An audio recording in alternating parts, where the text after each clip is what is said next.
Buenos días, queridos hermanos. Estamos en el Salmo 80. Hemos hecho la introducción ayer recordando muchas de las cosas que Abraham compartió el domingo y tenéis, los que tenéis el devocional, también meditaciones muy adecuadas, muy oportunas, que os enseñarán cosas sobre el Salmo y en las cuales tenemos también que detenernos y meditar. Para aquellos que tenéis el cuaderno devocional, vais a notar que vamos casi un día desfasados con el devocional. Es decir, el día lunes, pues se presentan los primeros 3 versículos y luego el día martes lleva como título Dios no escucha la oración, que va a ser nuestro tema de mañana miércoles. Hoy vamos a centrarnos otra vez en la introducción del Salmo, señalando algunas cosas que ayer el tiempo no nos permitió.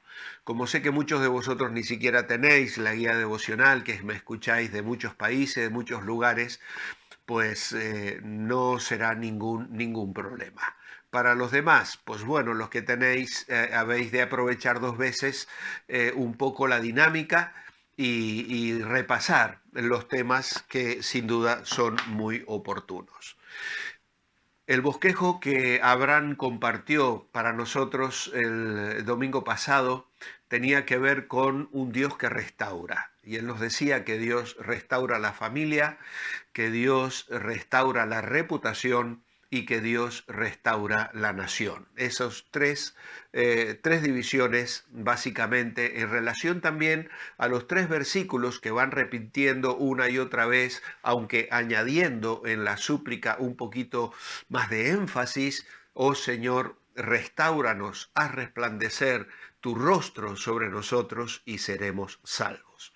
Nosotros hemos escogido dividir el Salmo en 4 estrofas. Ayer hicimos la introducción, hoy martes vamos a ver la segunda estrofa, mañana la tercera, el jueves la cuarta y finalizaremos el viernes la tercera estrofa y el viernes veremos la cuarta estrofa en nuestro quinto día y ya la despedida de estos 7 salmos. La forma en la que vamos a bosquejar el Salmo esta semana es en primer lugar la persona de Dios, versículos 1 al 3, aunque vamos a mencionar cómo se presenta el Señor a lo largo del Salmo. Luego la providencia de Dios, en tercer lugar el plan de Dios y finalmente la perspectiva de Dios, la persona de Dios. Como dijimos ayer en la introducción del Salmo, hay 3 figuras o imágenes con las que el Salmo describe a Dios. La primera es la del pastor de ovejas, que es como comienza: pastor de Israel, de Jacob, escucha, tú que pastoreas como ovejas a José, tú que estás entre querubines, resplandece.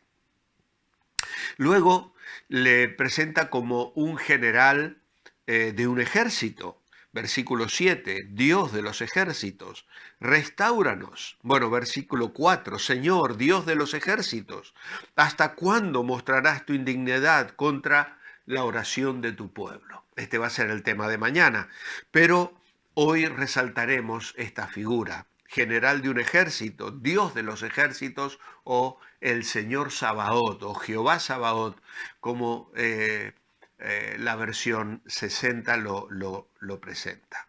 Y luego también lo tenemos como el labrador que planta una viña. Y dice el versículo 8, hiciste venir una vid de Egipto, echaste a las naciones y la plantaste.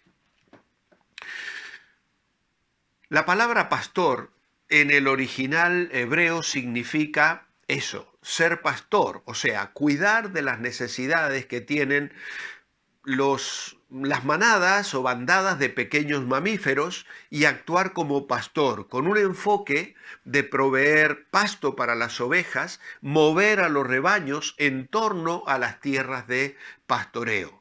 Un pastor cuida y atiende las ovejas, pero también tiene autoridad sobre el rebaño y sus reglas como superior, es decir, él marca los horarios, él sabe en qué situación y en qué lugar pueden estar y además sabe la forma de protegerla de los animales salvajes y feroces que acechan a menudo el rebaño. Por eso también el nombre hebreo de pastor, Raá, significa también o se traduce en algunos lugares como regir, es decir, tener autoridad sobre la gente y así gobernar, generalmente con un enfoque en la atención y preocupación como una extensión figurativa de ser un pastor de ovejas. Esta imagen aparece muchas veces en los profetas mayores y en los profetas menores. Pero también hay una tercera acepción que significa ser un amigo, un compañero, o sea, estar asociado con una persona en una relación de amistad basada en intereses comunes. Por lo tanto, el pastor es una figura tierna, es una figura cercana, es aquel que da su vida por las ovejas, como diría el Señor Jesús del verdadero pastor. El asalariado no son suyas las ovejas. Si ve venir al lobo, huye, las abandona, pero el que es pastor realmente las ama, las protege, las unge con aceite para sanar sus heridas y realiza una tarea completa a favor de las ovejas que tiene a su cuidado. Ahora bien, si bien el oficio de pastor es mencionado en varios sitios de Génesis, donde se relata la tarea que Jacob realizó para Labán, por ejemplo, a cambio de la dote que tenía que pagar para casarse con Raquel, de quien se había enamorado, conocéis la historia, que le fue entregada a Lea y luego trabajó otra semana o 7 años por Raquel, el primero que atribuye a Dios el nombre de pastor o la figura de aquel que pastorea es precisamente el propio Jacob, en la bendición que él va a derramar sobre su hijo José. En Génesis 48:15, Jacob dice, el Dios que me mantiene desde que yo soy hasta este día. Y la idea allí, el Dios que me mantiene, en el original es el Dios que me ha pastoreado desde que yo soy hasta este día. Y si mal no recuerdo, creo que la nueva versión internacional, voy a buscarlo rápidamente ya que tengo aquí un ejemplar de la nueva versión internacional, pues Génesis capítulo 48 y el versículo 15 dice, el Dios en cuya presencia caminaron mis padres, Abraham e Isaac, el Dios que me ha guiado, es la forma en que lo traduce la nueva versión internacional, desde el día en que nací hasta hoy. El Dios que me ha guiado. Debe ser la versión textual, la que entonces viene a mi mente en esta mañana. Desde que nací, dice Jacob, hasta hoy. Continúa, el ángel que me ha rescatado de todo mal, bendiga a estos jóvenes, que por medio de ellos sea recordado mi nombre y el de mis padres. Él está bendiciendo a los hijos de Jacob, de José, perdón, Efraín y Manasés. Qué hermosa figura es la que usa Jacob para bendecir a sus nietos. Luego tenemos la segunda imagen en el versículo 4. Señor, Dios de los ejércitos. Y esta es una frase que describe el papel del Señor como precisamente eso, el Señor, el general de los ejércitos celestiales, el comandante de las fuerzas cósmicas, el jefe del consejo divino y el líder del ejército de Israel.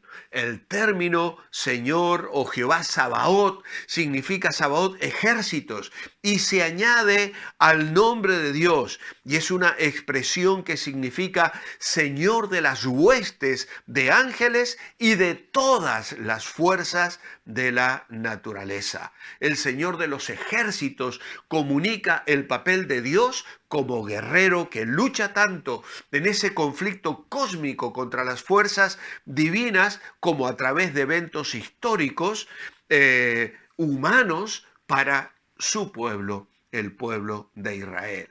La frase el Señor Sabaoth aparece 285 veces en el Antiguo Testamento, con una alta concentración de este nombre en los profetas, especialmente Isaías, Jeremías y luego en Ageo, Zacarías y Malaquías.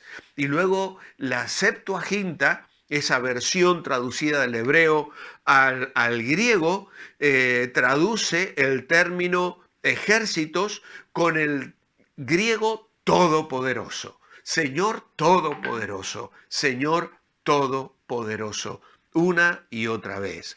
Cuando meditamos en Dios como el Señor de los ejércitos, debemos recordar al menos tres situaciones, tres menciones. Una de ellas es la de Josué, capítulo 5 y versículo 14, cuando él, mirando la tierra que tenía que conquistar luego de haber cruzado el Jordán, dice que se encuentra con él el ángel del Señor y le dice, no, mas como príncipe del ejército del Señor he venido ahora.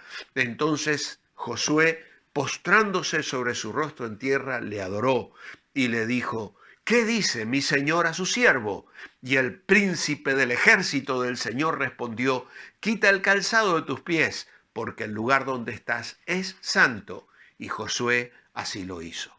Luego también lo encontramos en David, cuando enfrenta al filisteo. Tú vienes a mí con espada y lanza y jabalina, mas yo vengo a ti en el nombre del Señor de los ejércitos, el Dios de los escuadrones de Israel, a quien tú has provocado.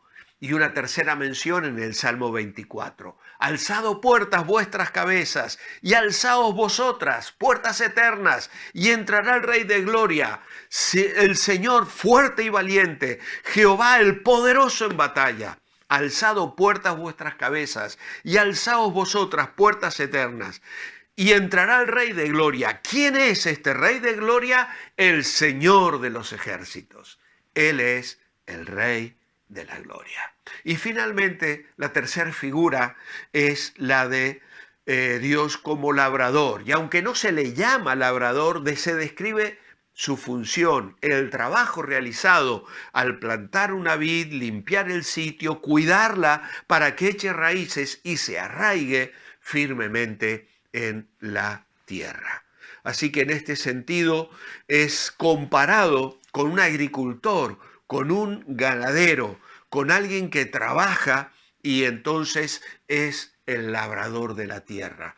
Y en el Nuevo Testamento, el Señor Jesús hablará de su Padre en Juan capítulo 15 como el labrador. Y dice, mi Padre es el labrador y yo soy la vid verdadera. Más tarde, la iglesia va a ser representada allí en 1 Corintios 3, versículo 9, donde se habla de la iglesia como huerto, como labranza de Dios. Así que como pastor, el Señor cuida, alimenta y protege. Como Señor de los ejércitos, nos lleva a la victoria en la batalla. Y como labrador, mantiene la viña para que produzca frutos en abundancia. Mi oración escrita esta mañana es, amado Padre, guíanos hoy a prados verdes, a lugares de aguas mansas, donde nuestros corazones encuentren sosiego y paz. Señor, guíanos a la victoria, que en cada batalla que libremos experimentemos tu presencia y protección. Señor, guíanos a dar fruto apacible de justicia, que como vid, como viñedos, puedas hoy visitar nuestra vid y recoger frutos racimos dulces que sean un verdadero deleite para ti. En tu nombre, amén. Que el Señor aplique estas reflexiones a tu vida personal mientras hoy procuras mantenerte bendecible. Hasta mañana. Que el Señor os bendiga.